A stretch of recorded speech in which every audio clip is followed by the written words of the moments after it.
Empiezan a acumularse las semanas y los meses en el gobierno de Andrés Manuel López Obrador. Ya estamos en posición de ofrecer algunas evaluaciones en algunos temas bastante concretos. Jorge Suárez es uno de los principales comentaristas económicos de México en el mundo y del mundo en México, ya que pues vive de hecho viajando constantemente en un avión y conoce muy bien el sentir de los mercados y de la economía. Jorge Suárez, siempre es un gusto conversar contigo. Para mí más. Déjame empezar por el aeropuerto. Ya me queda muy claro que el aeropuerto internacional de México, el de Texcoco, está cancelado. ¿Pero qué significa? ¿Cuánto nos va a costar realmente? ¿Tenemos una idea? Es muy difícil ver el costo total si incluyes todo lo indirecto. O sea, lo que es un hecho es que México es un país que está muy integrado en cadenas de valor internacionales. El haber tenido un aeropuerto con las características del que se estaba haciendo te permite atraer a mucha inversión internacional que está en busca de gran eficiencia en entregas a tiempo y carga especializada, para lo cual necesitas un aeropuerto de estas características. El no estarlo haciendo, digamos, nos va a sacar de esta posibilidad. Son costos que son difíciles de calcular, no es nada más el dinero que se metió en el concreto, en el aeropuerto, ¿no es así? Ahora, lo que tú sabes es que, aparte de toda la deuda que tienes que pagar que se había contratado, ahora aparte vas a tener que deshacer el aeropuerto, porque si no lo hicieras generarías un daño ambiental importante. Y no eso es lo va a ser mismo carísimo. clavar un piloto que sacarlo, ¿verdad? No es lo mismo y tienes que regresar el terreno a las condiciones previas que había, lo cual es carísimo. ¿Pero lo va a hacer el gobierno o sencillamente lo va a dejar así? Tampoco he visto que haya ningún presupuesto, ningún deseo de digamos, remediar la construcción de la zona. Mira, por un lado sería un desastre ambiental no hacerlo, por otro lado hay mucha gente que está esperanzada en que si simplemente logran mantener lo que había, existe la posibilidad que más adelante se den cuenta del error. Ahora, políticamente es muy difícil eso, ¿no? Fíjate que algo que yo he pensado mucho es que la gente habla mucho de la enorme capacidad política del López Obrador. Yo creo que aquí cometió un error político también. ¿Por qué? Yo creo que perfectamente pudo haber dicho, vamos a continuar con el aeropuerto, lo hago bajo protesta, es un proyecto que detesto, pero sería más caro dejar de hacerlo que terminarlo, y vamos a ver la situación de los terrenos alrededor y enajenarlos por casos de corrupción que había, y vamos a ver estos dos casos de corrupción flagrantes sobre el aeropuerto. O sea, si hubiera hecho algo así, nadie de la gente que lo apoya objetaría que lo hubiera hecho, claro. Pero mucha de la gente que no lo apoya le estaría hoy dando el beneficio de la duda y diría, mira, el señor es un pragmático y algo como esto estuvo dispuesto a hacerlo, entonces observemos a ver cómo continúa. En vez de eso tomó una decisión totalmente irracional que nadie que haga números puede validar. El subsecretario de Hacienda, Arturo Herrera, declaró al periódico Financial Times hace apenas unos días que como no alcanzaba el dinero y no le habían propuesto, no le habían llevado un presupuesto razonable para la nueva refinería, pues que el dinero se podía utilizar para producir petróleo crudo. Ese mismo día, Andrés Manuel López Obrador dijo que respeta mucho a su subsecretario de Hacienda, que su gente de Hacienda es magnífica, pero que no se van a hacer así las cosas. ¿Qué opinas? Mira, el otro que habló sobre esto fue el propio Cuauhtémoc Cárdenas, y algo que me sorprendió mucho fue que lo que él dijo es, lo urgente para Pemex es recuperar producción. Totalmente cierto. O sea, tienen un endeudamiento que enfrentar para el cual necesitas más ingresos. Una refinería no te da ingreso por ninguna parte. ¿Por qué no se entiende eso? Yo creo que aquí hay un tema de aritmética que en la presidencia no se está entendiendo. Claramente Hacienda lo entiende. Lo que dijo Herrera es exactamente cierto. El margen variable de refinación de gasolina en el cuarto trimestre del 2018 fue negativo en casi $11 por barril. ¿No pueden ver esa cifra? Uno esperaría que sí. O sea, lo que es un hecho es que históricamente Pemex ha perdido hasta la camisa refinando.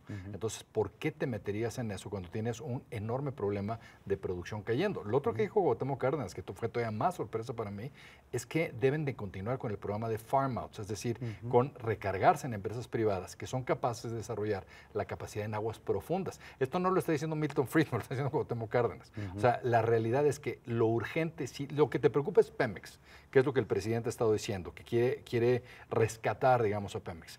Lo urgente a rescatar es capacidad de producción. Si no empiezan a incrementar la producción rápido, es una empresa que va a quebrar.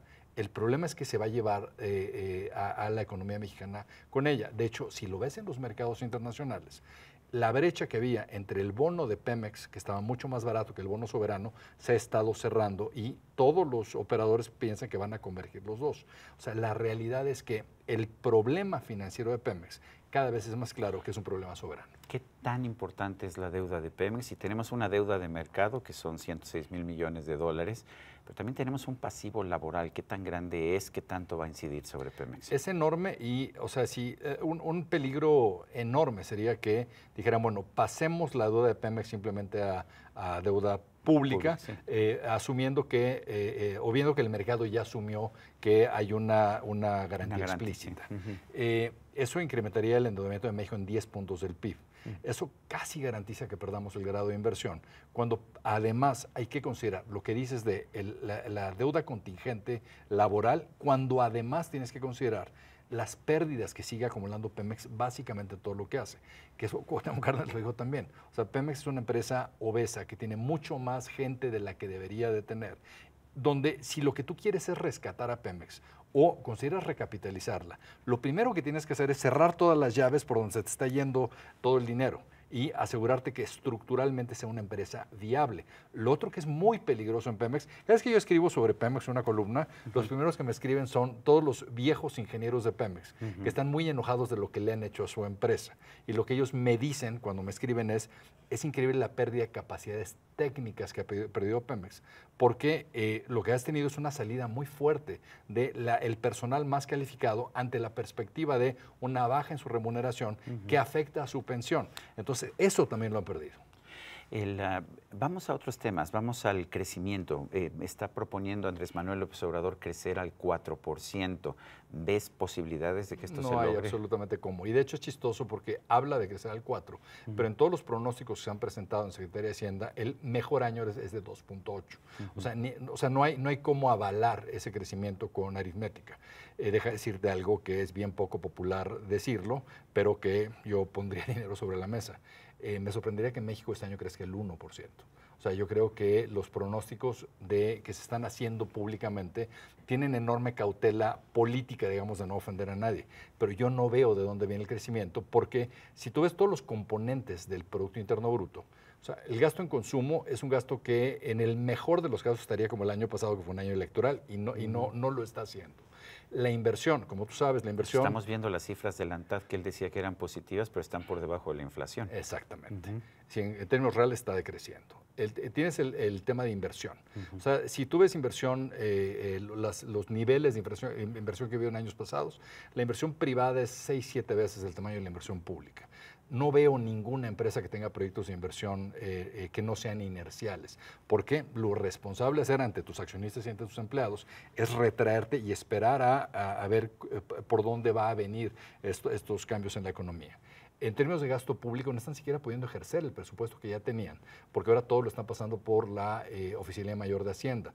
Entonces, ahora vamos a empezar a enfrentar problemas como, por ejemplo, desabasto de medicinas, tanto porque no se han lanzado las licitaciones de compra, como porque tienes en Cofepris también, están deteniendo incluso algo que va a afectarle al sector privado. Y por último, tienes exportaciones netas, ¿no? Que ahí te ayuda el crecimiento que ha habido en Estados Unidos el año pasado, pero este año va a haber mucho menor crecimiento y tienes expectativas cada vez más de una posible recesión cíclica, digamos, en el año que viene. Entonces, esa parte tampoco te va a ayudar.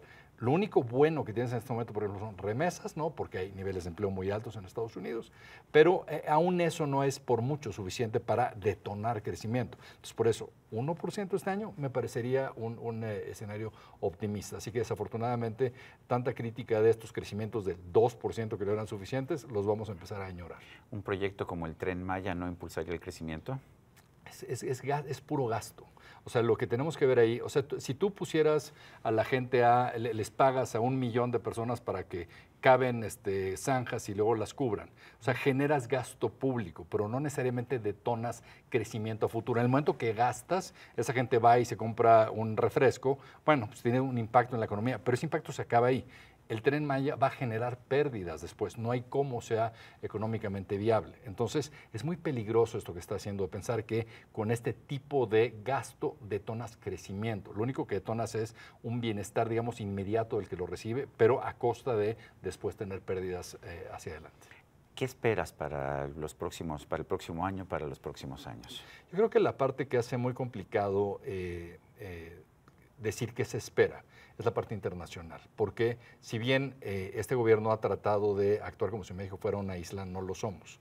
Y lo que estamos viendo son mucho viento en contra que se empieza a generar en lo internacional por muchas cosas, desde Brexit hasta el conflicto comercial China-Estados Unidos, hasta lo que decía esta recesión cíclica, digamos, normal que uno esperaría que Estados Unidos tenga después de 11 años de crecimiento ininterrumpido, hasta algo muy importante que siento que está muy poco en el ojo público, que es la posibilidad que no se ratifique el TEMEC. Creo que ese es un riesgo real. Creo que este gobierno se va a arrepentir de haber despedido a todo este equipo que tenía Ildefonso Guajardo, que probablemente era el mejor equipo del mundo para este tipo de negociación, si no por otro motivo, por el gran número de negociaciones previas que hicieron con muchos otros países. Y vamos a estar lidiando contra una cámara baja en Estados Unidos en manos de demócratas. Y en un momento donde los demócratas han volcado hacia la izquierda y donde se acerca los tiempos electorales para la reelección de Trump. Hay pocos incentivos para que le den esta victoria a Trump.